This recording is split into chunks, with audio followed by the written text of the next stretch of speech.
Já estou aqui do lado do Rodrigo Damasceno, ele que é psicólogo esportivo, e já estamos aqui com a taça aqui no meio, e estamos com o nosso querido Rodrigo. E o Rodrigo aceitou o nosso convite hoje para a gente bater um papo, porque assim, durante quase 3 anos, a gente vem falando muito de saúde mental.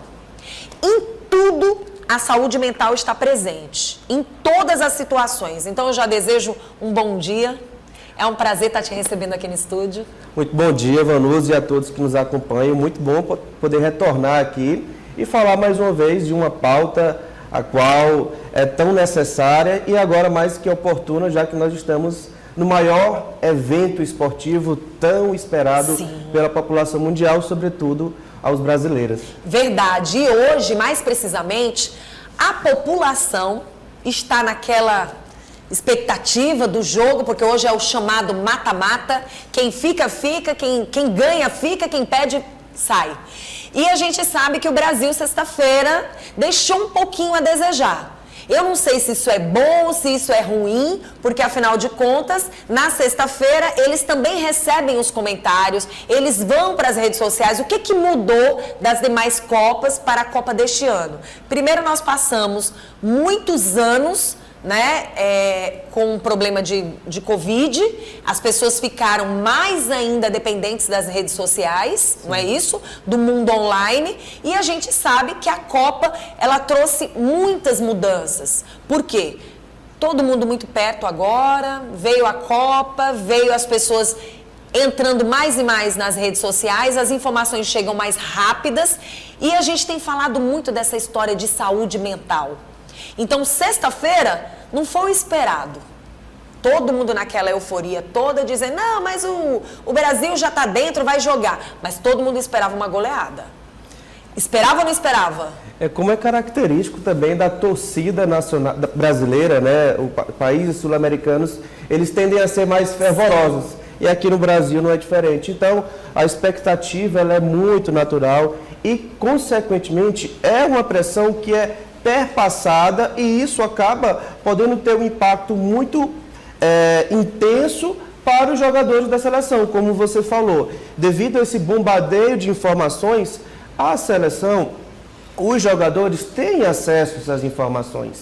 E muitos deles, Vanusa, eles não estão morando no Brasil, eles estão um pouco distante também desse contexto, dessa influência e de como que a torcida brasileira vai compreender se vai ter um resultado que é esperado pela torcida ou não. Então, pode haver algumas complicações e, certamente, os aspectos da saúde mental, eles podem ser afetados. Já, Vanusa, que dentro do contexto esportivo e a Copa do Mundo, ela como no mundo futebolístico fala, é uma competição de tiro curto, né? Então, são muitos jogos em um curto intervalo de tempo, então vamos pensar algumas possibilidades. Um desencadeamento de estresse muito grande, um controle do sono que deve se ter, porque quando não se tem uma organização, ou que dentro da psicologia nós falamos de gerenciamento dessas competências emocionais, provavelmente há uma dificuldade e vai haver um desequilíbrio mental. E isso é apresentado dentro de campo em algumas imagens e situações que a mídia coloca, né? Porque tem um outro viés também que a psicologia e a ciência da saúde mental fala, é que o corpo expressa o que nós sentimos, ou o famoso ditado popular, o corpo fala. Né? Então, nós percebemos as diversas expressões, não só da seleção brasileira, como dos outros países, da forma como um determinado impacto interno ou externo pode afetar o jogador ou o grupo ao qual ele esteja inserido. Pronto, então você, nesse bate-papo da gente hoje, você falou um assunto interessante. Por exemplo, o que me chama a atenção quando o assunto é jogo? O que me chama a atenção quando o assunto é Copa? Principalmente. Vamos lá nos jogos das pessoas. Eu, por exemplo, durante muito tempo estive ligada ao mundo do esporte, mas posso dizer para vocês uma grande verdade. A gente sempre ouviu falar que quem vai jogar, principalmente até seleções pequenas mesmo, que vão jogar, eles ficam resguardados. Não podem sair para as festas, não podem sair para eventos. Segundo informações, não podem nem namorar quando estão poucos dias antes de partirem para as partidas de futebol. E aí eu fico me perguntando, com as redes sociais, é como se você estivesse dentro da balada, porque você está a par de todas as informações do que está acontecendo ao redor, né? O que as pessoas estão vivenciando, porque tudo elas mostram em rede social. E é óbvio que o jogador tem o seu celular em casa. Ele pode até não estar nas baladas, ele pode até não estar nesse convívio, mas ele, como você mesmo disse, ele está a par das informações. Sejam elas positivas ou negativas, todo mundo está comentando algo. E provavelmente, nesse último jogo que teve sexta-feira, muitos comentários estão lá nas redes sociais. E é claro que esse jogador, ele está ali fazendo os treinos dele, mas ele tem um intervalo dele, seja no almoço, seja ali para bater um papo com os colegas ali do time. Essa hora o emocional pesa. Por que eu estou falando sobre isso? O Brasil, segundo informações, é o único na seleção que não tem psicólogos acompanhando. Por que será?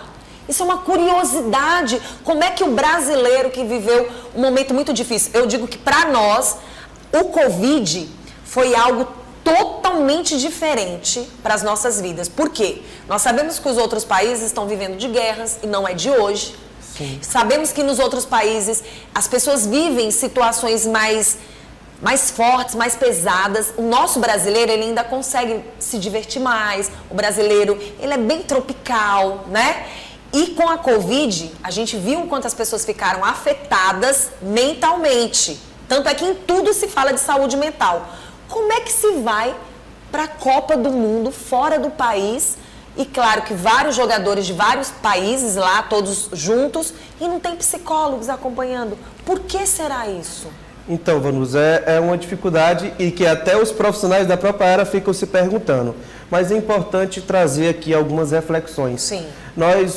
O contexto do futebol masculino ainda ele é imerso de muitos tabus, de muitas dificuldades.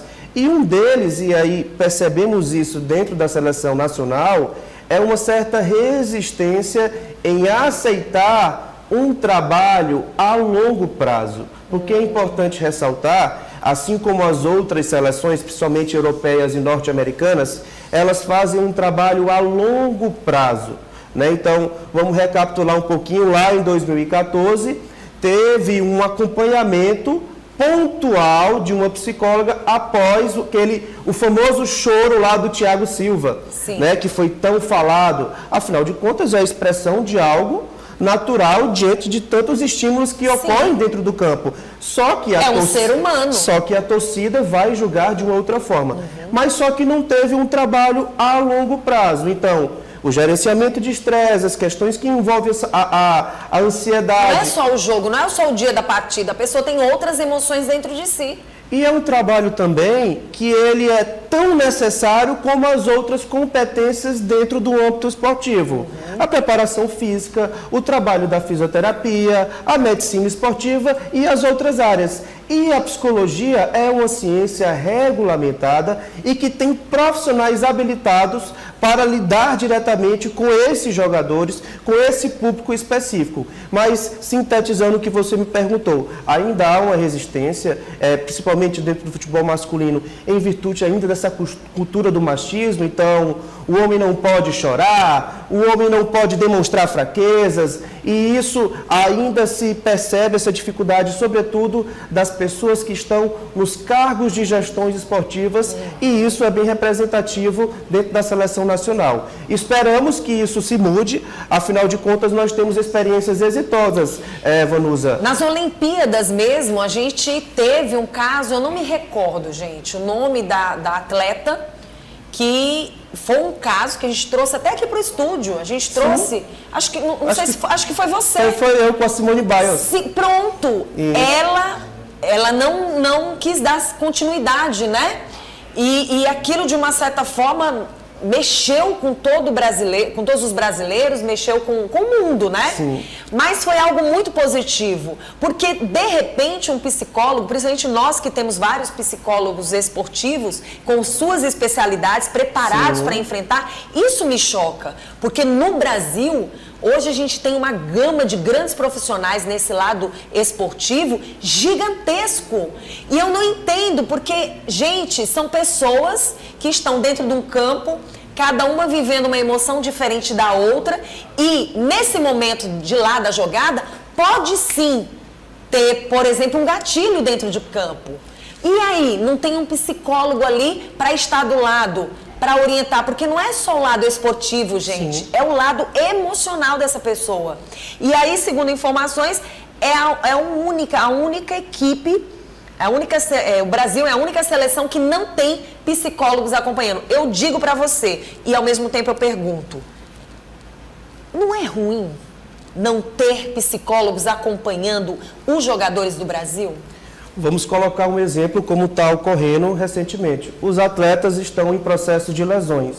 Se não tivesse o fisioterapeuta, como seria? Como seria? Porque o Neymar jogando hoje, ele vai entrar preocupado, porque nós já sabemos que quando vem o Neymar em campo, a intenção não é jogar, mas é machucar. Eu acho que isso é extremamente grave. Dentro de campo, não deixam ele jogar, essa é a verdade. Sim. E ainda tem aqueles que dizem, é mimimi. Rapaz, é muito fácil. A torcida julga muito, né? É muito fácil você falar quando você não está dentro do campo, não está dentro da situação. As pessoas julgam o que elas não sabem. Exatamente. Tem uma dificuldade ainda de trabalhar aquela parte da empatia, porque quando vem o lado do torcedor, isso acaba perpassando alguns julgamentos. Tá fazendo corpo mole. Ou então aquele famoso ditado, como é que treina todo dia e não faz isso dentro de campo? Porque quando tá no campo, não é só eles, né? Lá eles estão entre amigos treinando, essa é a verdade. Mas quando eles estão numa Copa do Mundo como esta, lá parece até que é UFC. A gente chega a imaginar que na verdade é o quê? É futebol americano? É muito complicado. Então, assim, o lado psicológico, eu acredito, do Neymar, da responsabilidade do Neymar hoje ir para campo é muito grande.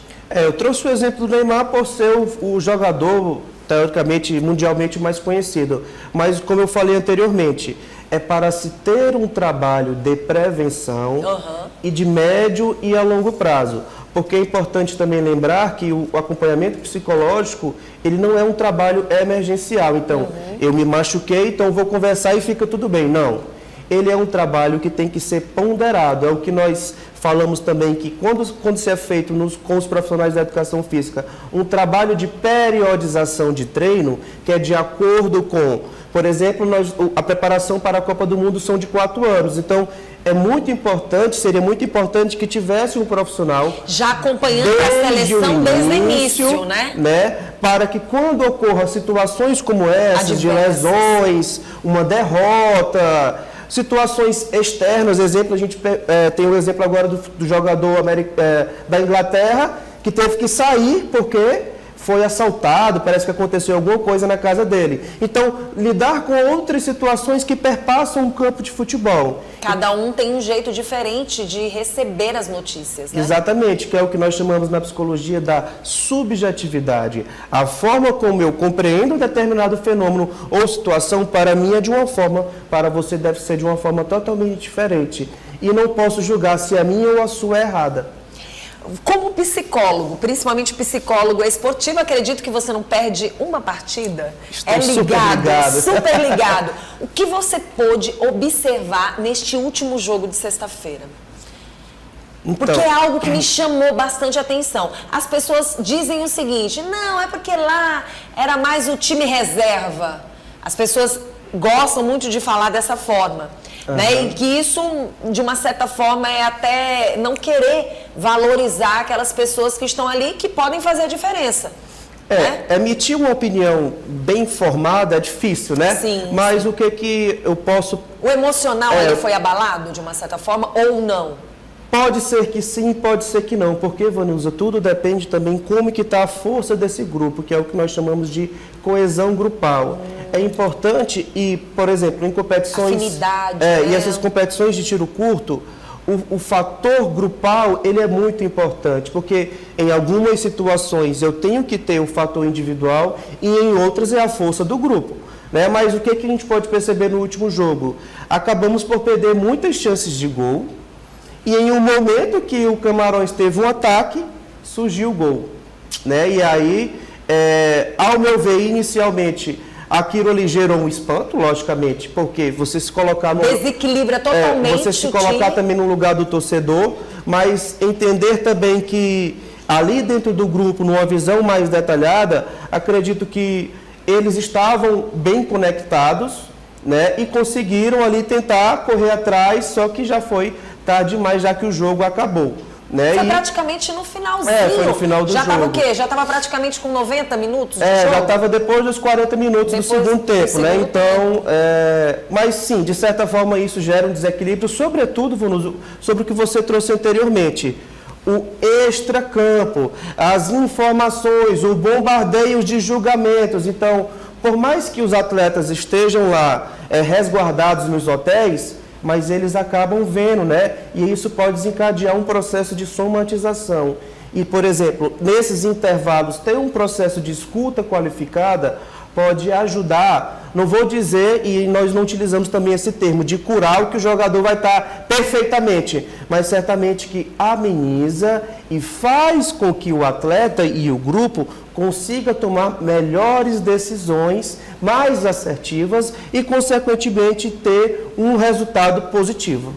Vamos esperar isso daí, né? Agora sim, uma das coisas que eu consigo perceber, que eu acho que é muito grave, é que realmente eu sinto essa necessidade. Eu acho que toda pessoa tem que ter realmente profissionais capacitados, obviamente especialistas no assunto, principalmente esse lado esportivo. Eu acho que não tem que ser qualquer psicólogo. Sim. Acho que tem que ser realmente um psicólogo que se especializou no assunto, porque ali ele vai estar mexendo com várias situações, mas algo fica aí no ar. É que eles acabam dando muito de si, doando muito de si em campo para mostrar para o torcedor que não é bem assim. Aí vem as chamadas lesões, né? Porque você passa do seu limite para você conquistar aquilo que a torcida tanto quer. Um dos fatores que pode estar relacionado aos processos de autolesão ou a lesão por si próprio é essa somatização de sobrecarga emocional. Responsabilidade. Então, a liderança, a responsabilidade, uma necessidade muito grande em mostrar o resultado. Então, isso pode perpassar a competência e as questões físicas do atleta e pode ocorrer o processo lesivo. Então, é necessário ir num trabalho a médio e a longo prazo. A equipe de psicologia tende, junto com os outros departamentos, conseguir mapear melhor e dar um melhor feedback para os atletas. Muito bom. Foi muito bom bater esse papo aqui com o Rodrigo, ele que é o Rodrigo Damasceno, que é psicólogo esportivo, que aceitou o nosso convite mais uma vez para a gente bater um papo e entender um pouquinho mais. Mas fica aí, já entendi perfeitamente bem. Não é levar um psicólogo esportivo só para a Copa, mas é fazer um trabalho antecipado. Talvez seja esta a necessidade que verdadeiramente a seleção precisa. Talvez esse trabalho logo de início vá fazer com que a seleção esteja preparada de verdade para enfrentar novos desafios. Fica aí a dica. Talvez o crescimento dos demais times venha também com esse lado psicológico, de que eles podem não ser os piores, mas sim os melhores. Camarões, as pessoas desdenharam muito. E olha que Camarões não deixou a desejar. E a vitória foi muito representativa para eles, né? Então, é o exemplo, o pilar mental ele é fundamental, e pegar o exemplo de uma experiência muito exitosa que nós temos já aqui no Brasil. A seleção brasileira feminina, ela possui uma psicóloga lá trabalhando, e isso num trabalho a médio e longo prazo também já traz resultados significativos, e certamente isso irá ocorrer com o Brasil. Muito obrigado, eu agradeço mais uma vez a oportunidade de estar aqui. Eu que agradeço, meu querido. Coloca aí o Instagram do Rodrigo. Rodrigo, reforça o Instagram. Rodrigo Damasceno PC. Igual. Tá certo. Está aí. Você muito obrigado. Aqui, homenagem a você aqui conversando comigo agora. A gente tirou nossa árvore de Natal e colocamos a taça para ficar mais bonita. Vibrações positivas. Muito bom. Vamos conseguir. Sim, o placar. 2-0 pro Brasil hoje. Olha aí o psicólogo 2-0, hein? Mas tá bom, o importante é que a gente passe dessa. Vamos seguir. Não é isso?